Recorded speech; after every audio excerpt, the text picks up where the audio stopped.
Good morning student. Nirmal TT की online classes में मैं अंजू भारद्वाज आपका हार्दिक अभिनंदन करती हूँ। बच्चों, अब हम पढ़ेंगे खोज विधि के सोपान अर्थात स्टेप।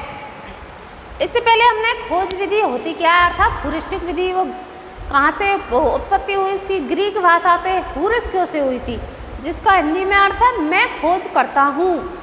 अर्थात इसमें हर्बर्ट स्पेंसर ने कहा था, उनकी परिभाषा थी कि बालक को कम से कम बतलाना चाहिए, अर्थात उसको स्वयं को खोज करने के लिए प्रेरित करना चाहिए।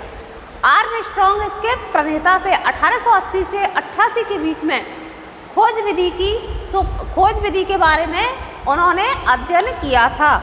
इस विधि की आपको हमने परिभाषाएं एवं उनके उद्देश्यों के बारे में आपको अध्ययन करा चुके हैं। आज हम खोज विधि के सोपान अर्थात स्टेप, पहला जो स्टेप है वो है समस्या का समाधान। पहला जो सोपान है वो कौन सा है? समस्या समाधान। समस्या की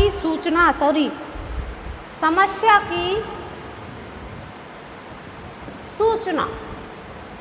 बालक को सबसे पहले क्या करना चाहिए? समस्या की सूचना प्रदान की जानी चाहिए। किसके माध्यम से? शिक्षक के माध्यम से। बालक को सर्वप्रथम किसी समस्या के जीवन से संबंधित होने की तीव्र अनुभूति कराई जानी चाहिए, ताकि वे अनुसंधान कार्य में रुचिपूर्ण व्यवहार करें। अर्थात कोई भी समस्या उसकी पूर्व में ही सूचना शिक्षक को देनी चाहिए कि आपको फला समस्या से जूझना पड़ेगा। इसके लिए आपको स्वयं को नए तथ्य, नए आंकड़ों की अर्थात खोज करके नए आंकड़ों को एकत्रित करना चाहिए। जैसे बालक को बताती है सौर ऊर्जा। अभी ह्यूरिस्टिक विधि है तो साइंस के रूप में, तो साइंस का मैं उदाहरण देती है, सौर ऊर्जा के बारे में बतलाइए। सौर ऊर्जा क्या है, कहाँ से उत्पन्न होती है, किस प्रकार की से होती है ये, तो उसके बारे में बतलाना। अर्थात बालक को समस्या क्रिएट हो गई, सौर ऊर्जा के बारे में बतलाइए। समस्या दे दी, किसने दे दी? शिक्षक के द्वारा। तो समस्या की सूचना अध्यापक को बालकों में को पूर्व ही देना, पहले से ही समस्या के बारे में बतला देना। क्या हो गया है? समस्या की सूचना।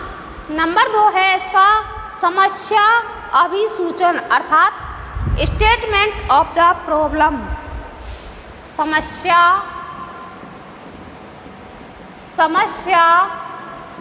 अभिसूचन। हमने इसमें क्या पढ़ा था? उनको सौर ऊर्जा के बारे में। क्या? सौर ऊर्जा। ठीक है। अब क्या होगा? समस्या अभिसूचन, समस्या के बारे में बतलाना। जैसे बालक को सौर ऊर्जा के बारे में हमने बता दिया। अब सौर ऊर्जा से क्या क्या होता है? सौर ऊर्जा से घर घर में क्या होता है? खाना पकता है। ये समस्या की सूचना हमने दे दी। तो समस्या है उत्पन्न हो गई, सौर ऊर्जा वो बता दिया। अब आपको ये एकत्रित नवीन आंकड़ों के द्वारा आपको एकत्रित करना, तथ्य जुटाने, खोज करनी है। इसकी अभिसूचन यानी बतलाना। सौर ऊर्जा से घर घर में खाना बनाने और सौर ऊर्जा का उपभोग चूल्हे में करने हेतु जिज्ञासु एवं अभिप्रेरित हो। सौर ऊर्जा से हम क्या क्या कार्य कर सकते हैं? सौर ऊर्जा का जो चूल्हा होता है वो क्या होता है? खाना पकाने के काम में आता है, उससे खाना बनाया जा सकता है। इस प्रकार समस्या अभिसूचन का किया जा सकता है। समस्या अभिसूचन की अभिप्रेरणा हम बालक को दे सकते हैं। अर्थात शिक्षक का एक कर्तव्य होगा, पहला होगा समस्या की सूचना। समस्या बालक को पहले क्रिएट कर दिया, अर्थात समस्या के बारे में समझा दिया गया।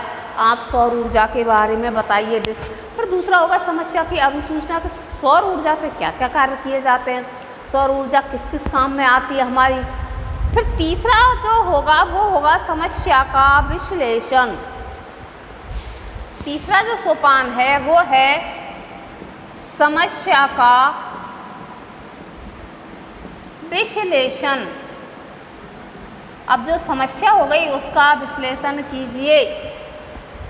सौर ऊर्जा के बारे में हमने बताया। अब इसका विश्लेषण इस स्तर पर सौर ऊर्जा की विधियाँ, जैसे सौर ऊर्जा सूर्य की ताप से ग्रहण करने, सौर ऊर्जा किस प्रकार बनती है, सूर्य की जो ताप आती है उससे ग्रहण करने, उसी से तो ग्रहण करेंगे तभी तो एक केंद्रीय बिंदु बनेगा, उसी पर तो सौर ऊर्जा की उत्पत्ति होगी। सूर्य की किरणों को अवतल दर्पण पर परावर्तित कर एक बिंदु पर केंद्रित कर सर्वाधिक ताप का उपयोग खाना बनाने, पकाने आदि विचार विमर्श में किया जाना। अर्थात समस्या का जो विश्लेषण है सौर ऊर्जा किस प्रकार से हम उत्पन्न करते हैं या उसकी उत्पत्ति होती है। तो सूर्य से आने वाली किरणें अवतल दर्पण पर जब केंद्र बिंदु से एकत्रित हो जाती है तो वो हमारे सौर जब ताप बन जाता है वो हमारे किस किस काम आता है, इस बारे में विश्लेषण करना अर्थात व्याख्या करना। व्याख्या करके बालकों को इससे अवगत कराया जाता है सौर ऊर्जा का क्या क्या महत्व है, किन किन चीज़ों में सौर ऊर्जा का हम उपयोग कर सकते हैं। अगला जो स्टेप आएगा वो होगा प्रयोग तथा तथ्य संकलन। प्रयोग एवं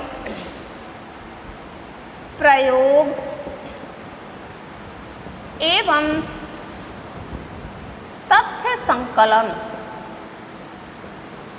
प्रयोग एवं तथ्य संकलन, इसमें बालकों को क्या करवाना है, इस स्तर पर सौर ऊर्जा को ताप में परिगणित करने कर अवतल से सूर्य की किरणों को केंद्रित कर उत्पन्न ताप से एक बर्तन में खाना पकाकर दिखाएगा। प्रयोग से संबंधित तथ्य और निष्कर्षों का अवलेखक रखा जाता है।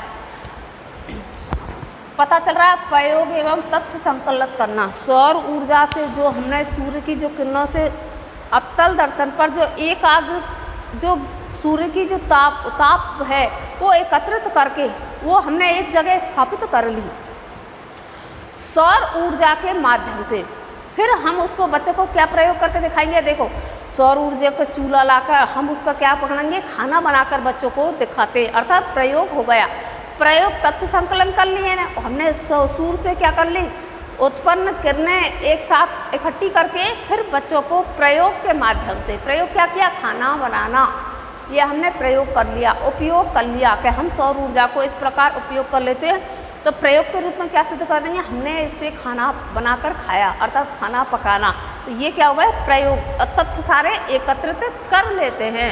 अगला जो स्टेप इसका कहता है प्रयोग से संबंधित तथ्यों और निष्कर्षों का अवलोकन रखा जाएगा। जी हाँ, ये भी सही है। इसमें संभावित समाधान, अगला जो स्टेप है वो है संभावित समाधान।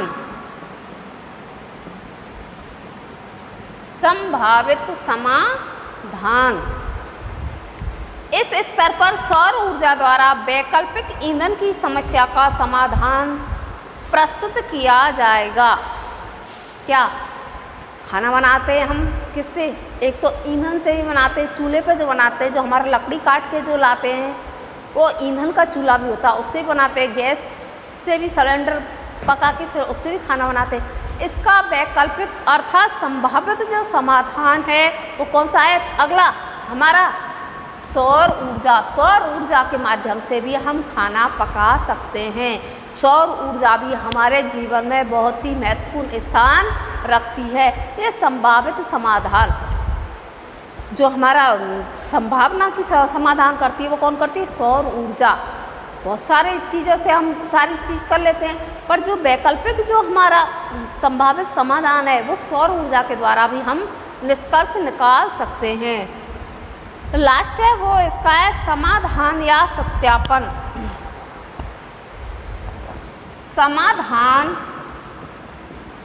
समाधान या सत्यापित, समाधान या सत्यापित। इसमें इस स्तर पर सौर ऊर्जा की सहायता से खाना पकाने की प्रक्रिया का पुनः प्रयोग कर सत्यापन किया जाता है। यहाँ तो हमने प्रयोग कर लिया संभावित समाधान आपको बता दिया। वैकल्पिक व्यवस्था होती है हमारी सौर ऊर्जा से। अब समाधान या सत्यापित करना। अब प्रयोग करके को बहुत से बालकों ने देखा, बहुत से ने नहीं देखा। हम प्रयोग दोबारा से पुनः खाना बनाकर इसका समाधान और सत्यापित अर्थात निष्कर्ष निकालते हैं कि सौर ऊर्जा से खाना पकाया जा सकता है, अर्थात इससे हम खाना बनाने में भी काम ले सकते हैं। तो सबसे पहले शिक्षक का क्या कर्तव्य है? समस्या की सूचना प्रदान करना। आप जो समस्या बालकों को क्रिएट कर रहे हैं उसको पहले से ही बताना। नंबर 2 है वो है समस्या अभिसूचन। ये समस्या अभिसूचन, इसकी समस्या की सूचना अर्थात आप किस प्रकार से उसको बना रहे हैं, क्या क्या इसमें आएंगे पॉइंट। अगला है समस्या का विश्लेषण। जिस प्रकार आपने सौर ऊर्जा सूर्य की किरणें से जो ताप अवतल दर्शन पर परावर्तित करके सौर ऊर्जा का गठन किया था उसका विश्लेषण करना। प्रयोग एवं तथ्य संकलन, प्रयोग करके खाना पकाकर बनाना और जो तथ्य हैं हमने एकत्रित किए थे उनका संकलन करना। संभावित समाधान, वैकल्पिक व्यवस्था, हम ईंधन से खाना बनाते हैं, गैस का चूल्हा से भी खाना बनाते हैं, तो उसका दूसरा वैकल्पिक स्तर भी है, वो क्या? सौर ऊर्जा। पवन चक्कियाँ भी चलती है। रामसर साइड उधर जैसलमेर शहर में सौर ऊर्जा के बहुत बड़े बड़े प्लांट हैं। तो ये हमारी समस्या की खोज के हम आराम से बता सकते हैं। और लास्ट हो जाएगा वो है समाधान या सत्यापित। पुनः उस प्रयोग को दोबारा करते हुए उसको सत्यापित करना अर्थात निष्कर्ष निकालना। ये हो गई क्या आपकी सोपान, किसके? ह्यूरिस्टिक विधि के अर्थात खोज विधि के सोपान। अब आपको ह्यूरिस्टिक विधि है, उसमें शिक्षक का क्या योगदान है? ह्यूरिस्टिक विधि में शिक्षक का योगदान इसमें कितना है? अध्यापक योगदान, जो ये विधि है उसमें अध्यापक का योगदान कितना है या अध्यापक का स्थान, योगदान कर लो, या अध्यापक का स्थान इसमें कहाँ पर है या योगदान कितना देता है इसमें। तो इसमें ह्यूरिस्टिक प्रणाली में अध्यापक का अलग अलग स्थान है। नंबर 1 है इसमें अध्यापक ही छात्रों की समस्याएं प्रस्तुत करता है। नंबर 1 है उसमें अध्यापक ही छात्रों की समस्या को प्रेरित करता है। क्या है इसमें? अध्यापक ही छात्रों की समस्या को प्रेरित करता है या प्रस्तुत करता है, प्रश्नों के उत्तर देता है तथा उन्हें आवश्यक स्रोतों से परिचित कराता है। प्रश्नों के उत्तर देता है तथा आवश्यक स्रोत विधि पढ़ाई है ना हमने आवश्यक स्रोत उपलब्ध करवाता है। इसमें अध्यापक का क्या योगदान है इसमें बताया गया है। अध्यापक ही छात्रों की समस्याओं को प्रस्तुत करता है। प्रेरित की जगह प्रेरित भी हो जाएगा, प्रस्तुत करता है। क्या करता है? प्रस्तुत। प्रश्नों के उत्तर देता है तथा आवश्यक स्रोत भी उपलब्ध कराता है। पहले छात्रों को क्या कर देता? समस्या क्रिएट। उसके बाद छात्रों को नवीन तथ्य एकत्रित करने के लिए छात्रों को प्रेरित करता है, प्रस्तुत करता है, कहता है कि आप इसको ढूंढ के लाइए। छात्र अपनी तार्किक शक्ति, कल्पना शक्ति, इन सब के माध्यम से उनको एकत्रित करने के लिए, स्वयं खोजने के लिए तत्पर भी होता है। जो क्वेश्चन नहीं आते और जो प्रश्न नहीं आते उनके उत्तर को भी फिर कौन देता है? शिक्षक। और आवश्यक जो तथ्य एकत्रित करते, जो सोर्स होने चाहिए, उन सोर्सों को भी आवश्यक रूप से शिक्षक उपलब्ध करवाता है। छात्रों को जाना पड़ेगा, बहुत दूर है, धन और समय, ये सारी चीज़ नष्ट होंगी, बच्चा अकेला नहीं जा सकता, तो वो सारी चीज़ों को कौन उपलब्ध कराएगा? उन चीज़ों को अध्यापक ही उपलब्ध करवाता है। नेक्स्ट जो पॉइंट है उसमें वो है कक्षा में छात्र अध्यापक संबंधों में विश्वास व आदर हो तो छात्र अध्यापक से बातचीत करते अपनी शंकाएं दूर कर सकता है। जी हाँ, छात्र और अध्यापक दोनों के संबंध अगर अच्छे हैं, अर्थात छात्र शिक्षक का आदर करता है, सम्मान देता है, उन्हें रेस्पेक्ट देता है, तो छात्र के और शिक्षक के बीच में कोई भी समस्या अगर छात्र को क्रिएट हो रही है तो छात्र शिक्षक से क्या पूछ सकता है, अपनी शंका का निवारण कर सकता है। शिक्षक के और छात्र के आदरपूर्ण सत्कार है या उनके बीच में कोई शंका समाधान नहीं है तो सारी शंकाओं को वो आराम से निजात पा सकता है। अगला जो इसका अंक है वो है अध्यापक ही अन्वेषण वृत्ति ही इस विधि का आधार है। अध्यापक की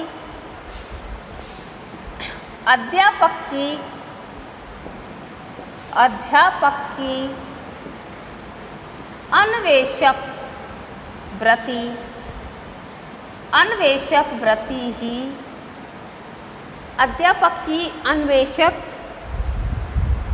वृत्ति ही इस विधि का आधार है। वृत्ति ही इस विधि का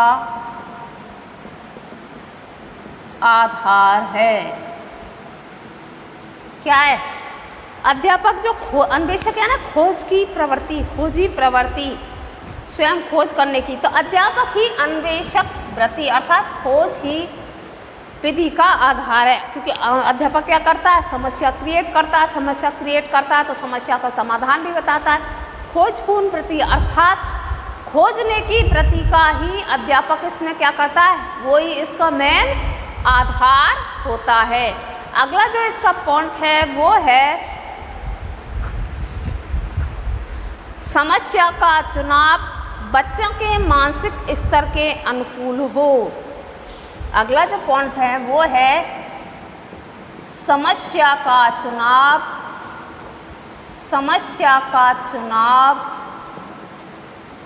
बालकों के मानसिक स्तर के अनुरूप हो।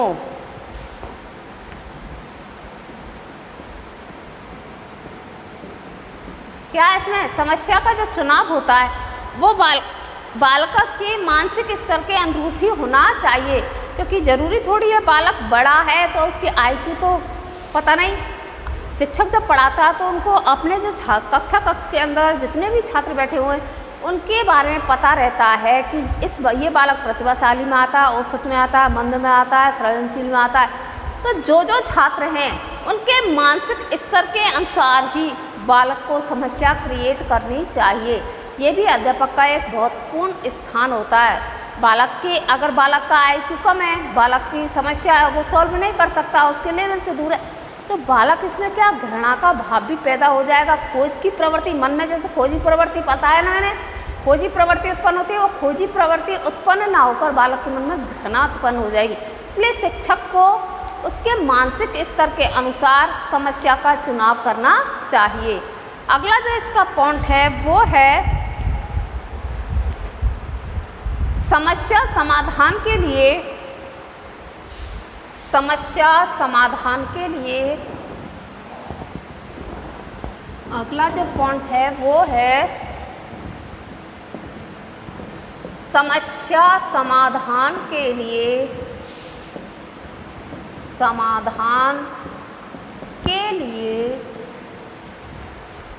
समस्या समाधान के लिए जो निर्देश दिए जाते हैं वह के लिए जो निर्देश दिए जाते हैं वह समस्या समाधान के लिए जो निर्देश दिए जाते हैं वह न तो बहुत ज़्यादा और न तो बहुत ज़्यादा या बहुत कम हो। जी हाँ, समस्या समाधान के लिए अगर कोई आप निर्देश दे रहे हो तो ऐसा भी नहीं कि बालक क्या हो जाए, बोर हो, न तो बहुत ज़्यादा और न बहुत कम हो कि छात्रों का पर्याप्त दिशा निर्देश न बहुत कम हो कि छात्रों का दिशा निर्देश नहीं हो पाए। जी हाँ, अगला जो पॉइंट है वो क्या कहता है कि समस्या समाधान के लिए जो निर्देश दिए जाते हैं वह न तो बहुत ज़्यादा हो और न ही बहुत कम हो।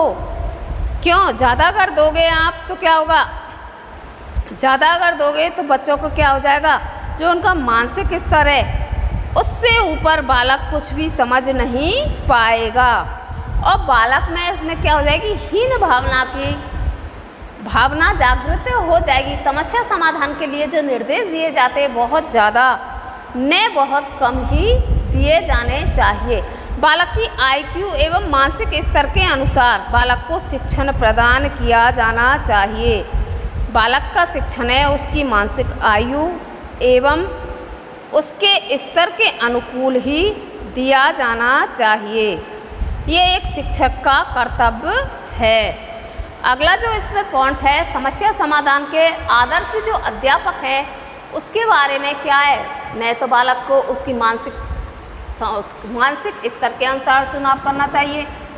बालक को जो समस्या क्रिएट करनी है, छात्रों को बिना शंका के शिक्षक को उन चीज़ों के माध्यम से आदर भाव के साथ समस्या का समाधान करते रहना चाहिए। और अध्यापक का कर्तव्य जो भी समस्या है वो छात्रों को अगर नहीं दे पाए तो उनके प्रश्नों के उत्तर के द्वारा बालकों को उन समस्याओं से निजात मिल जानी चाहिए। अर्थात शिक्षक का कर्तव्य है कि बालक जो समस्या क्रिएट करने के लिए है, उस समस्या को आपने दिए, वो समस्या पहले बताकर अगर बालक उस समस्या का निवारण नहीं कर पा रहा है तो शिक्षक का कर्तव्य है कि वह उस समस्या को निवारण करे। खोजी प्रवृत्ति तो बालक की होनी चाहिए परंतु वो उसका निवारण नहीं करवा सकता। आपका हो गया इसमें अध्यापक का स्थान। अब जो अगला पॉइंट है वो है इस विधि का स्वरूप। क्या है इसमें? स्वरूप। इस विधि का स्वरूप इसमें आ जाएगी। इस विधि में सभी छात्र किसी समस्या को स्वतंत्र रूप से हल करने का प्रयास करते हैं। इस विधि में बालक सभी कक्षा को सभी जो समस्या है उस समस्या का समाधान करने के लिए बालक स्वयं खोज करता है। बालक का जो समस्या क्रिएट कर जाती है उन समस्या के नवीन आंकड़ों को एकत्रित करने में, खोज प्रवृत्ति के करने में बालक इसमें अपने आप को पूर्ण रूप से संलग्न कर लेता है। अगली यह समस्या या तो अध्यापक द्वारा प्रस्तुत की जाती है या स्वयं ही इससे सामना होने से इसका हल करना चाहते हैं। स्वयं की जो समस्या है वो तो सामाजिक रूप से भी हो सकती है, घरेलू रूप से भी हो सकती है, पर विद्यालय के अंतर्गत जो भी समस्या क्रिएट होगी उसको अध्यापक ही देगा। अध्यापक समस्या को समाधान के लिए उनको देगा, स्वयं खोजने की विधि के रूप में उनको देगा, तो अध्यापक का मार्गदर्शक भी होगा। जो बालक कुछ नहीं कर पा रहे हैं उनकी IQ बालक अध्यापक देखेगा, बालक का IQ कितना है, उसका रुचि कितनी है, उसका मानसिक स्तर कितना है, तो उस हिसाब से बालक अध्यापक क्या करेंगे, उनके समस्या क्रिएट करेगा। अगर सामाजिक रूप में आपके पास कोई समस्या है तो उस समस्या को बालक स्वयं भी लेता है, उसका खोज भी निकालता है। तो ये इस विधि के स्वरूप के अंतर्गत आता है। इस समस्या से संबंधित आवश्यक निर्देश दिए जाते हैं तथा व्यक्तिगत रूप से कार्य करने की छूट दी जाती है। जो समस्या होती है उस समस्या को देने से पूर्व शिक्षक छात्रों को आवश्यक रूप से निर्देश देते हैं कि आपको इस समस्या का इस प्रकार से समस्या की खोज करनी है, आपको समस्या का हल निकालने के लिए इन स्टेपों से निकलना पड़ेगा। अर्थात इसमें बालक को स्वयं को छूट भी दी जाती है, अर्थात स्वतंत्र रूप से बालक कार्य करने लग जाता है। व्यक्तिगत रूप से कोई समस्या होती है तो बालक इसमें स्वयं ही कार्य करता है। इस समस्या को हल करने के लिए सभी संभव उपाय जुटाकर एक सच्चे अन्वेषक या खोजी के रूप में कार्य करते हैं। जी हाँ, बालक क्या करते हैं, बालक मन में लालायित होते, रुचि उत्पन्न होती है, उत्साह होता है, हमें ये समस्या मिली है, इसको हम किस प्रकार खोज करें। तो उसके मन में बहुत सारे जो भाव जागृत हो जाते हैं, वो खोजी प्रवृत्ति के लिए क्या हो जाता है, तत्पर हो जाता है। उनसे निजात पाने के लिए बालक बहुत सारे विचार विनिमय करता है, अर्थात स्वयं खोज करने के लिए बालक इसमें क्या हो जाता है, उत्साही रूप में होता है। आगे इसमें बताया गया, छात्र आपस में विचार विनिमय करते हैं। छात्र आपस में विचार विनिमय करते हैं, प्रश्न करते हैं तथा पुस्तकालय में जाकर पुस्तकें देखते हैं। समस्या जो देंगे अपन छात्रों को व्यक्तिगत रूप से या सामूहिक रूप से, तो छात्र आपस में क्या करते हैं, विचार डिस्कस करते हैं, इसको आप तुम ऐसे करना, मैं ऐसे करूँगा। पुस्तकालय में जाते हैं, पुस्तकालय बहुत विभिन्न प्रकार की पुस्तकों को देखते हुए बालक उस समस्या का क्या करते हैं, निवारण करते हैं बिना अध्यापक की सहायता लिए। अगर अध्यापक की सहायता तो लास्ट में लेगा बालक, जब उनके कुछ समझ में नहीं आएगा तब बालक अध्यापक की सहायता लेता है। अगला इसमें बताया है कि छात्र को स्वयं के प्रयास पर निर्भर रहकर ज्ञान की खोज करनी होती है। स्वयं छात्र क्या करता है, प्रयास करता है, उस पर स्वयं पर ही निर्भर होकर उसमें अपने ज्ञान की, स्वयं विवेक की, निर्णय शक्ति, मानसिक शक्ति और चिंतन शक्ति के द्वारा बालक स्वयं निर्णय लेने की प्रेरणा विकसित होती है। कौन सी प्रवृत्ति में, खोज विधि में। परंतु आवश्यकता पड़ने पर वे शिक्षक के परामर्श कर सकते हैं तथा उससे उचित सहायता व निर्देश प्राप्त कर समस्या को हल करते हैं। सबसे पहले तो अगर बालक सृजनशील है, क्रिएटिव है, प्रतिभाशाली है, तो वो बालक तो ऐसे समझते हैं कि हमें जो सर ने हमें जो समस्या उत्पन्न की है वो मैं अपने स्तर तक ही इसको सॉल्व करूं, जहाँ तक हो तो मैं इसमें शिक्षक की सहायता नहीं लूँ। तो मध्यम वर्ग के जो बालक हैं, अर्थात उनके IQ उनसे कम है, औसत है, एवरेज है, वो सारी चीज़ एकत्रित करते पर उनको समझ में नहीं आती है हमें इसका निष्कर्ष किस प्रकार निकालना है, तो वो अध्यापक की सहायता एवं परामर्श ले सकते हैं तथा उससे उचित सहायता निर्देश प्राप्त कर समस्या को हल करते हैं। प्रयास यही किया जाता है कि छात्र स्वयं अपनी बुद्धि द्वारा समस्याओं का समाधान करे तथा अपने अंदर अन्वेषक की प्रवृत्ति का विकास करे। शिक्षक तो समस्या का समाधान करेगा ही, बालक जब नहीं आ रहे, बालक बिल्कुल सर हम तो बैठ गए, हमने सारी चीज़ खोज ली, हमसे ये नहीं होगा, तो बालक जब हतप्रभ होकर बैठ जाता है तो शिक्षक का यह कर्तव्य बनता है वो उनकी समस्या का सॉल्व कर। पर इस विधि में बालक को स्वयं कार्य करने के लिए प्रेरित होती है। बालक अन्वेषक प्रवृत्ति का होता है, बालक खोजी प्रवृत्ति का होता है, बालक अनुसंधान करता अर्थात खोजकर्ता के रूप में इसमें प्रदर्शित किया जाता है। बालक में स्व ज्ञान की विवेचना के लिए बालक इसमें जाना जाता है। तो हमने आपको खोज विधि के सोपान, अध्यापक के कर्तव्य एवं इस विधि का जो स्वरूप है स्वयं ज्ञान प्राप्त करना अर्थात खोजी प्रवृत्ति बनाना, ये इस विधि के अंतर्गत आता है। इसमें प्रयोगशाला, प्रोजेक्ट विधि, प्रयोग प्रदर्शन विधि, उन विधियों में भी इस विधि ये अलग से नहीं है बिल्कुल। विज्ञान शिक्षण में तो सर्वश्रेष्ठ विधि है कौन सी, ह्यूरिस्टिक विधि, क्योंकि इसमें खोज की जाती है, तथ्य संकलित किए जाते हैं। तो विज्ञान शिक्षक के लिए, तो शिक्षण के लिए तो ये बहुत सर्वश्रेष्ठ विधि के रूप में काम आती है। कौन सी विधि, ह्यूरिस्टिक विधि। आगे हम अगली जो क्लास होगी, जो नेक्स्ट क्लास होगी, उसमें ह्यूरिस्टिक विधि के गुण, दोष, लिमिट्स, उनके बारे में अध्ययन करेंगे। मैं मानती हूँ कि आज आपको इनके सोपान, स्वरूप एवं स्थान के बारे में अच्छे समझ में आया होगा। तब तक के लिए नमस्कार।